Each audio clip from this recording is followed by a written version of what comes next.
For over a century, the plant currently occupied by Bombardier has been a source of jobs and livelihood for Thunder Bay. For almost as long, the plant has faced instability, global competition, layoffs, and at times shutdowns. Recent weeks have seen Bombardier announce hundreds of job cuts at the Thunder Bay plant as the company bears the brunt of shrinking contracts and stiff competition. Joining us now for more in Thunder Bay, Livio Di Matteo, professor of economics at Lakehead University. And with us in studio, David Milstead, business reporter with the Globe and Mail. Hi to you both. Hi. Thank you so much for being here to help us understand what's happening in Thunder Bay, which I'm sure is a very scary time for the people that work at Bombardier. Livio, I'd like to start with you. What kind of blow are these job losses to Thunder Bay? Well, they're fairly substantial. I mean, Bombardier is, nominally the largest private sector employee. There's about 1,100 people working there. The layoffs are about 550 based on the numbers that were announced. So if you look at current employment levels in Thunder Bay, those 550 people represent almost 1% of employment in the city, which is a substantial hit. The entire 1,100 individuals is close to 2%. If this was the GTA, it would be like 2% would be something like 35,000 people or so who suddenly would not be employed. So, they are well-paying jobs, except when they're layoffs, I suppose, fairly stable jobs. And the sort of total hit based on sort of an average industrial salary is probably well over $100 million to the local economy, which is substantial in terms of purchasing power based just on sort of wages and salaries being taken out of the economy. That is, as you said, that is quite substantial. And David, these layoffs are not set to happen until November.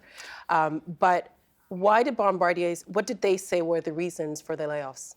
Well, very clear, and they've been transparent with their workers and with the people of Thunder Bay about that there was a real prospect of this because that plant, it's two major customers. The overwhelming amount of work they do is for Metrolinx and making GO trains in the Toronto area, and for the Toronto Transit Commission making streetcars. And both of those contracts that they had with those two transit agencies were winding down and coming to an end at the end of this year with no clear prospect for more work. So this has been a slow motion train wreck, if you'll pardon the analogy. And Bombardier has been saying, we don't know what is going to happen with this plant if there is not more work coming. And at this stage, there is not more work coming. So they had been telegraphing the possibility of layoffs for some time. And then finally, with this announcement last week, they've made it official that half the workforce has been issued notice now. And the real question is what happens to the other half of this workforce in 2020 if there are no more contracts? Because assuming they would also be laid off if the factory closes. There's a real prospect of that if there's not more work in Ontario. So I want to come back to this point, but Livio, how common are layoffs in Thunder Bay? At this particular plant, I mean, when you're in between contracts, there are layoffs. There's been layoffs before, and the size of the workforce has shrunk to sometimes as low as 100, couple hundred individuals in between contracts. So the layoffs themselves being in between contracts is not exactly a big surprise. What's of more concern is if the layoffs are temporary because they're in between contracts, or what the prospect is for a new contract moving into the next year or so. And by a new contract, we're not looking at, say, an additional 30 or 40 cars or some short-term order. I mean, is there going to be a substantial long-term order from a major transit authority in North America that will add hundreds of cars to the work order? And that's what's not clear. That doesn't seem to be at this time in the immediate future. And Bombardier, David, has said that part of the blame is on Buy America, the rules that have been placed by the U.S. administration. What are those? Well, and it's important to understand that Buy American and Buy America, which are two distinct programs, are not products of the Trump administration. They've been around since the 30s, right? Buy American dates back to the 1930s. Buy America, which relates to transit and transportation purchases, dates back to the early 1980s. And it's Buy America with the transit that is what's affecting Bombardier. And those content minimums, the minimum amount of components or guts of the purchases that have to be American, that percentage has been ratcheting up during the Trump administration. The Trump administration, we know what direction the Trump administration is going to go in, and that's going to be more protectionist for trade rather than more open. And so therefore, those numbers are going up, and my understanding from talking to Bombardier last week is we're getting to the point where you can't really make any meaningful amount of a car for an American customer in Canada and still meet these rules. And so whereas in the past, Bombardier might be able to count on a contract from the United States to supplement the work in Thunder Bay when the orders from Canada are slow, it is much more difficult to do that. And so when they look at the entire North American production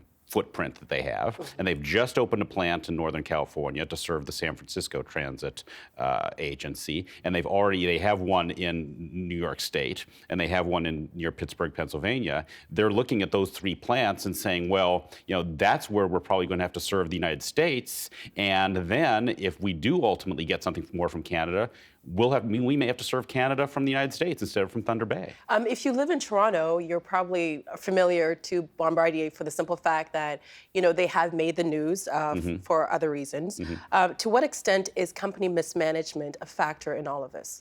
Well, it's the contracts that have been awarded in Canada for rail cars recently have not gone to Bombardier, and I don't know that they have been too explicit about what the situation is. But Bombardier has had a lot of problems with both the Metrolinx contract and the TTC contract that have been served out of this plant. Now, I spoke to the union, and they're like, well, we believe those problems are in the past. We believe we've done a great job in the last 18 months with what's come off the line. But, people, the public remembers the bad headlines and the problems, and the people at the agencies, are the ones that had to deal with this. And if Bombardier is going to their customers and saying, we'll do better next time, that's not as compelling a pitch for a customer as having had a contract that was delivered on time, on budget, and with minimal problems in the finished product. And it's one thing to be a customer, but Livio, it's also something, if you're working for Bombardier, this is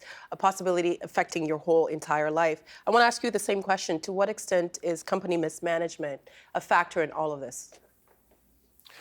Well, I don't know if I want to use the term mismanagement, but I think it's very important for Bombardier to be competitive on a national and international stage. They have to be competitive on price. They have to be able to fulfill the terms of their contracts, compete on quality, deliver on time. I think that has been an issue for them. And it's important that they also address it. I'm always intrigued by the fact that very often you have the head of the union talking about these issues on the news rather than someone directly from company management. I really think they need to step up and take responsibility and assure people that they have fix these problems and are doing everything that they can to ensure they don't happen in the future.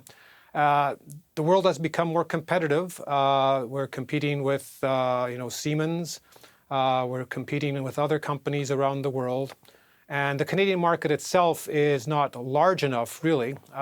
Even despite our larger urban centers on a world scale, they're still fairly small. Toronto may think it's a world-class city, but in terms of its population, it's not London, it's not New York. The demand for transit in Canada is probably not sufficient to keep plants going. You're going to need international customers, and you have to compete for them. You have to up your game. If we are living in, talking outside of Toronto, I live in the GTA, and I rely on public transit. I take the TTC and I take the GO train. It seems to me that as the GTA grows, transit has been something that politicians have been talking about expanding transit. So I don't really understand, it doesn't really make sense to me. David, can you help us understand why that is? Why? Yeah, absolutely. And I think that's one of the elements of the story. People reading this last week in Toronto asked themselves, how can people in Thunder Bay be losing their jobs because there aren't orders for more cars for Toronto because the cars we're riding on seem to be full. But there's the natural sloth of the bureaucratic and government process. I think, again, the agencies have probably taken extra time trying to figure out what to do, given what has happened in the contracts before. And then that sort of led to the political blow up, if you will, last week, where everyone was pointing fingers at each other and saying, well, the provincial government was blaming the federal and vice exactly, versa. Yes, the provincial government was blaming the federal government and vice versa, and Doug Ford's administration pointed to this potential order of 36 cars. Well, 36 cars is not going to help, as he said. It's at the rate that they were producing Go cars at this plant, that was basically 72 days of work, and that's not a long-term solution for this plant. So the discussion, got into, well, we've got billions and billions of dollars of a transit plan, but you've got to actually lay the tracks and plan and build out. And so the idea that any rail car order in this long-term plan was going to do anything for workers who are going to lose their jobs in November was just silly. Could this be an election issue? The election is coming up in October. There are probably many election issues, and I'm not sure this is going to be one of the top of mind ones. I'm not sure that he could speak to how the people of Thunder Bay feel about it. Well, Livio, I heard you sigh, so I'd like to get your input. I was very disappointed with that entire exchange between the federal and provincial levels of government. Really, this is a serious problem. It's a policy problem. Policy problems, economic problems aren't always solved very well by partisanship. And it puts, people in Thunder Bay or people in smaller cities really in a very uncomfortable position. We're certainly not interested in taking sides. Think of Canada as a big version of Thunder Bay. Within Ontario, within Canada, Thunder Bay is a small city. It's dependent on decision makers outside the city for these types of contracts. And having this type of squabbling and somehow being asked to pick sides doesn't help. From our point of view, from our position, we have to be kind to Caesar and his kin, whether we like them or not. Okay, we have to work with people. And I think the politicians really need to grow up and start cooperating to solve our problems, both nationally and internationally. We have enough issues internationally with trade and economic relationships without, the Prime Minister and the Premier and cabinet ministers, slinging at each other because there's an election coming. They can say that's political reality. Unfortunately, that reality comes at a cost of getting things done. And the plant there in Thunder Bay has been there for a very long time. Can you give us a bit of history of the plant there, Livio? Well, that plant dates back, I guess, to what you could term the golden age of economic development at the twin lakehead cities of Port Arthur and Fort William. During the wheat boom era, the plant went in to build railway cars to service the grain trade. Much of the infrastructure of the port went in before the 1920s. And so around 1912, the car plant began. During World War I, it was actually converted to minesweepers. It did lay dormant then for a period from about the early 1920s till the start of the Second World War. During the Second World War, the plant was converted to building Hawker Hurricanes, Curtiss Helldivers for the American Navy. And so, again, a substantial amount of activity. Thousands of people worked there during World War II. The post-World War II era, the shift was made into transit cars, rail cars for transit systems, streetcars, that type of stuff. Hawker Siddeley took over the plant for a while. Then there was the transition to the UTDC, and then Bombardier purchased the plant in the early 90s and has been producing ever since. And its primary customers have been basically, transit in the GTA area, either Metrolinx, GO Trains, TTC. We've talked about globalization and change. There's a lot of change happening. There's other cities that have been affected by, factories closing and industries shutting down. To what extent has Thunder Bay been able to diversify its economy, Livio? Well, it's been tough. Thunder Bay's economy right now, the employment level has been stable, but it's like many places in Northern Ontario, employment really hasn't grown.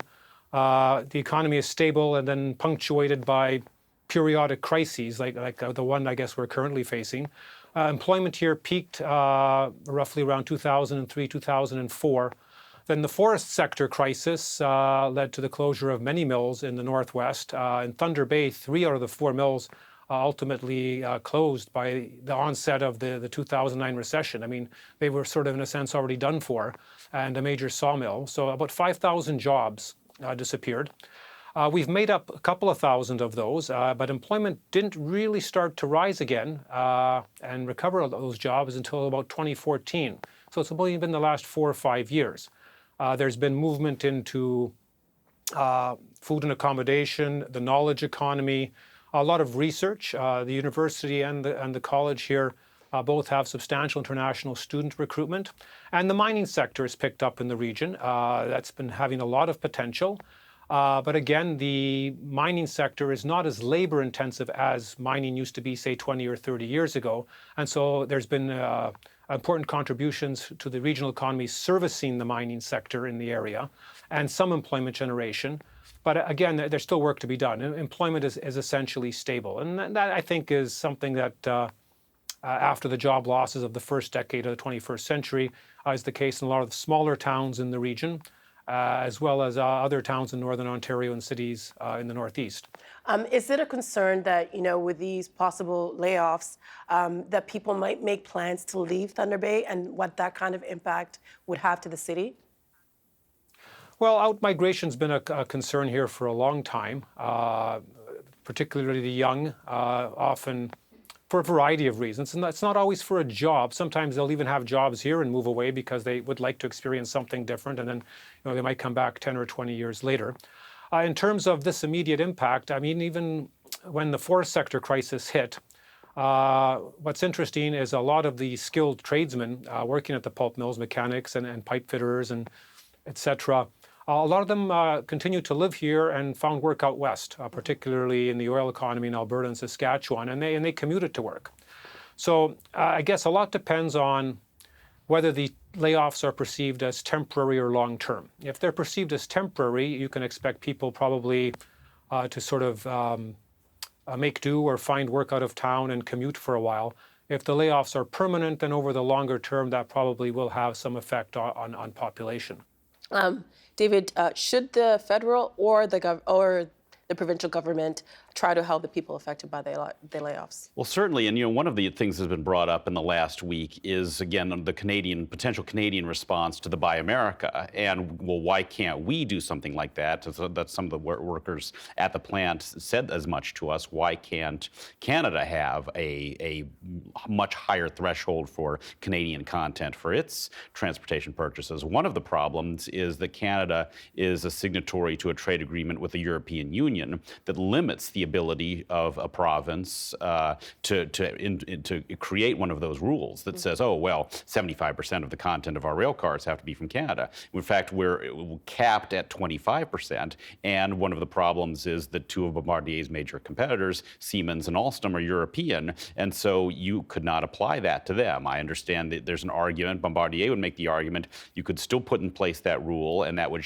potentially shut out other companies that are not in the European Union, but it doesn't completely solve the problem. So there are trade policy things that the federal government can attempt to achieve with the United States and globally, but that's a long process. Not all trade agreements are thrown together as quickly as the NAFTA replacement that was done after Trump became president. So it's a particular public policy challenge, and it's going to take more work than just a bunch of press releases talking about whether or not there's a spending program coming. Could this be a learning opportunity for the provincial and the federal government?